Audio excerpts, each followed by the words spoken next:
what do we have here?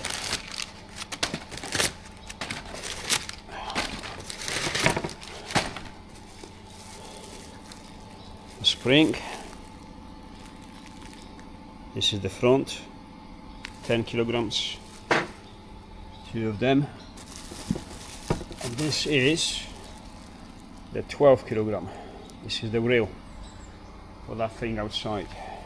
Finally. So little time for so much work.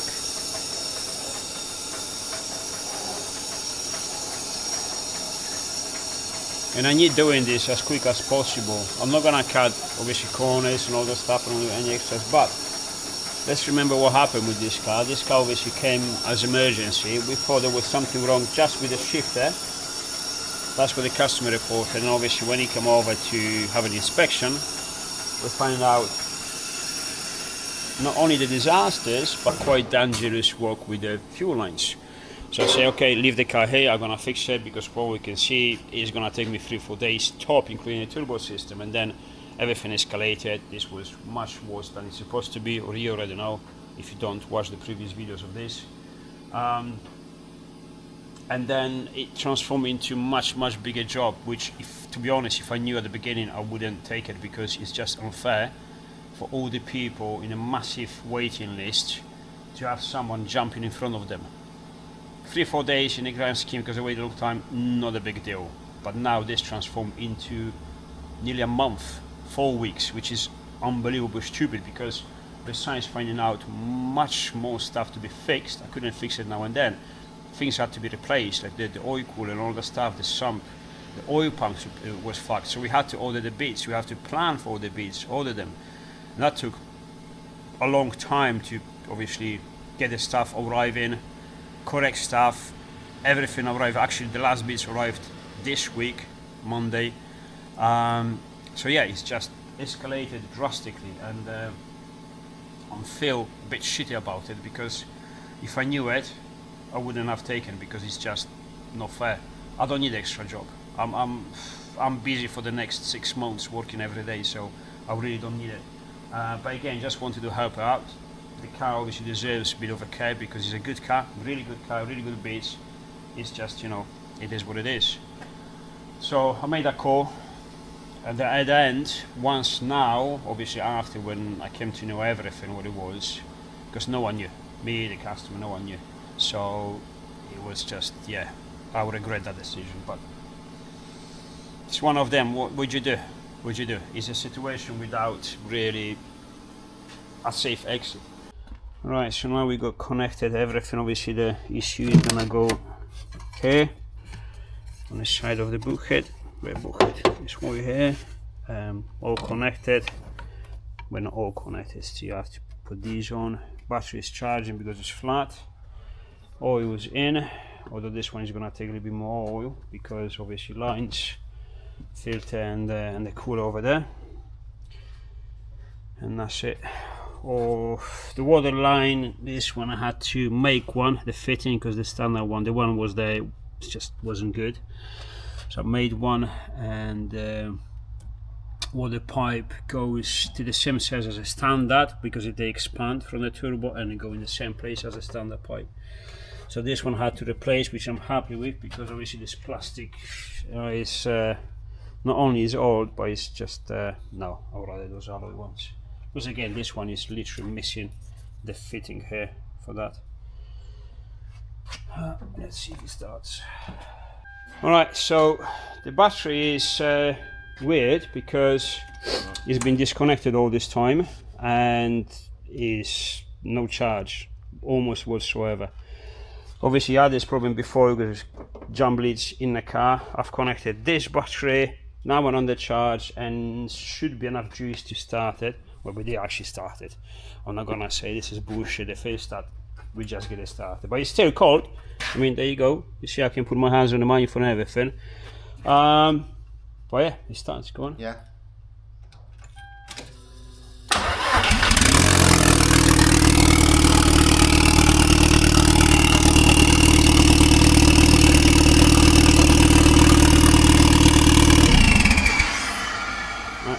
So we got oil pressure oil doesn't seem to leak anywhere. Obviously I have to run it a little bit more, warm it up. About this I need water, connect everything else, but yeah, it starts. So well, the reason this is important is because have a look at this. Fucking mint. Did you never know that? No, I found out yesterday. All this time. I found out yesterday. I like that thing more and more all the time now. It's mint. It's mint. But how long have you had that? Don't know. Long time. It's been a long time now, since the almost a year now. Probably a year, and you only just realised. Now I realise it's magnetic. I'm stupid. What can you do? Anyways, the importance of why it starts. Of course it starts. Well, not really, of course, because again, like I said before, has an aftermarket issue, ignition issue, which is usually plug and play, but because the wiring loom was messed about and the wires that's supposed to supply the power to the ECU and all the rest of the systems were all messed up. I didn't know how they managed to make it work this way.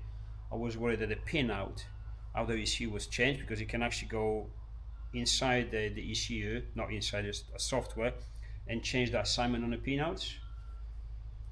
So it was a bit sketchy. I was very worried about it, but now it seems to be alright, because I've connected everything and it just started straight away the moment the battery had enough juice to move it.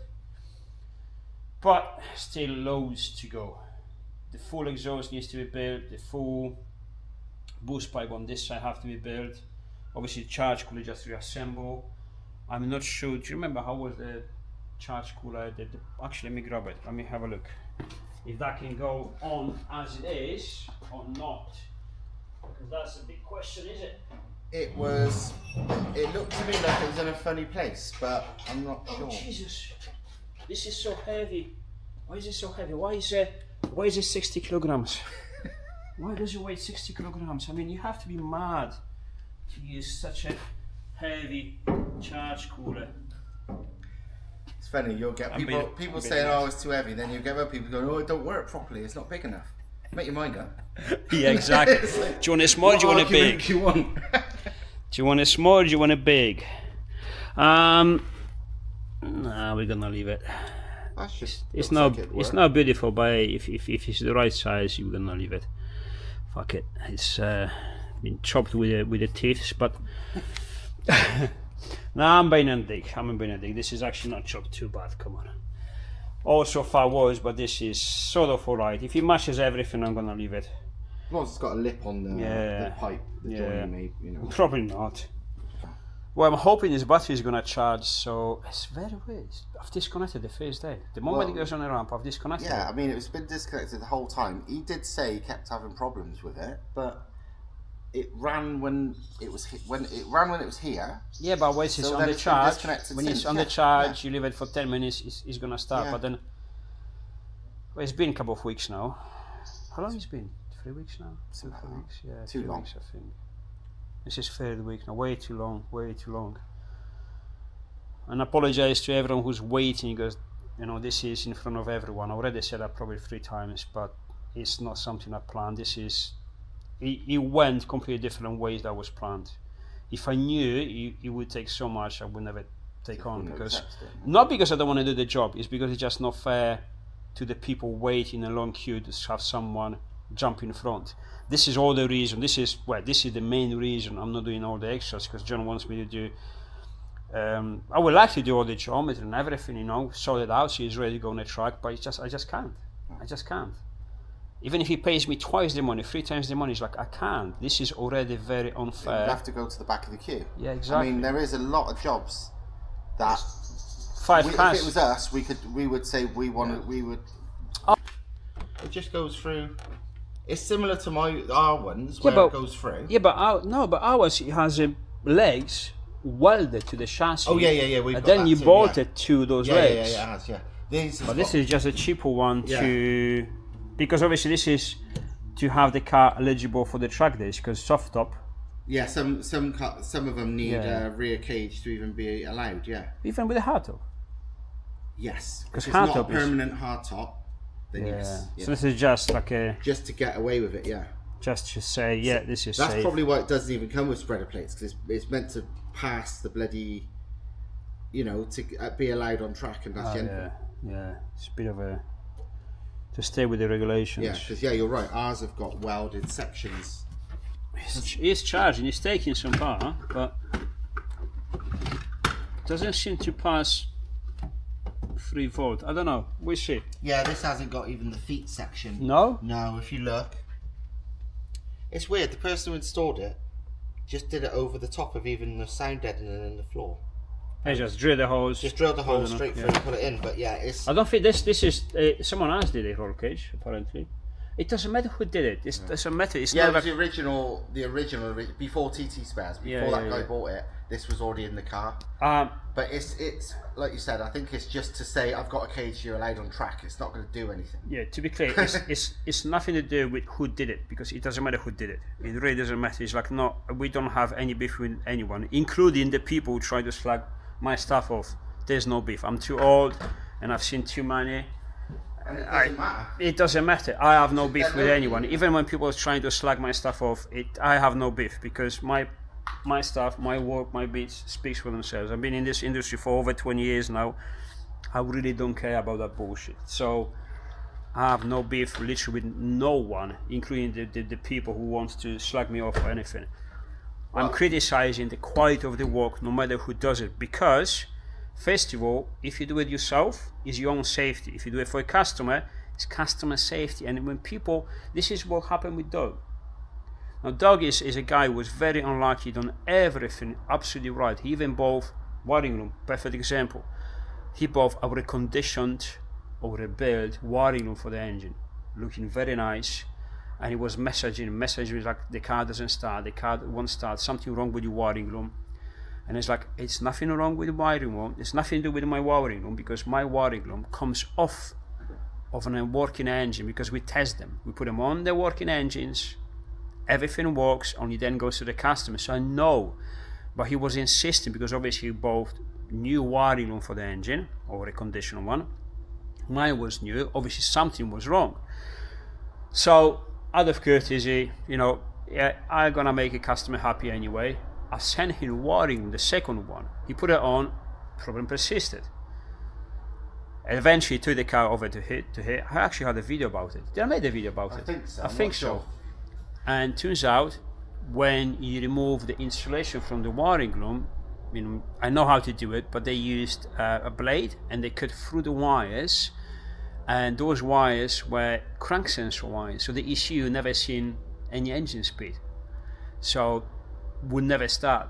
So what I did, I would replace the wiring with my one, actually from the test engine, and the car started straight away. But to show you, so the customer, person, whoever, dog in this instance, went and done what you're supposed to be doing, actually even more. But a conditional wiring, because I wanted everything proper. It was crap. With the engine, do you remember? Oh yeah. It was knocking. Loads of trouble with the engine. Built the engine, a lot of problem with the engines. Had to change it. But Actually, again, two. Remember, I bought the remains of the first one. Remember? Oh yeah. It had rods and stuff. It was bad. Good, big story that one He's is. had 2 engines. But what I'm getting with this is like, there's people who pay professionals to do the professional job, So, and they count on them, because if someone like Dogo, even him, this is a perfect example. He's like, I want to use a car on a truck. A lot of money in bits, because this has loads of good parts.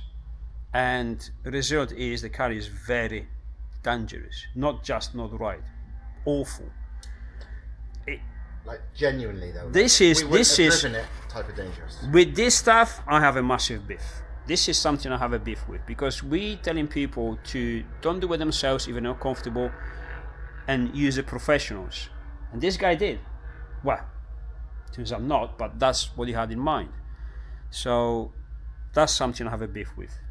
Not people themselves, I don't care. But this is all our stuff's proven, so people can try and have beef, but then it backfires, because it's like, well, no, look, there you go. Yeah, because I remember he's like, even on I don't want to get into it because it seems like I'm making this up, but it's such a funny story now. It's a comedy. It's like you can see even on a Facebook post, people, sending people like, what are you talking about? It fits. Show me. There you go. This is mine. Works. Someone else, what are you talking about? Works. Well, even a bit earlier, the couple that turned up earlier. Yeah. They literally built it on their narrow driveway outside their house. They've never done it before, and they said it was barely wider than the car. They didn't have a proper, they didn't have a crane or anything. They just literally, and it was like husband and wife, and they both told. They said, "Yeah, it's easy. What are you on about?" No money. They haven't actually bought all the bits because obviously. No, yeah, you made some bits themselves to save money. Yeah. Because in my instructional videos, I say they've shown how to do it if you don't want to buy it from yourself, and it's like, yeah, do it yourself if you want to. I'm not pushing my parts. Like my parts are convenience, you know. It's if you don't want to do it yourself, parts are already. But this is how you do it, and they say, yeah, absolutely fine. I actually drive in the car. So, and that's a couple. That's not mechanics. That's not professionals. That's not specialists. When I'm thinking I'm done with the surprises, trying to get the silicone off, and it's like, holy shit, what? What's going on here?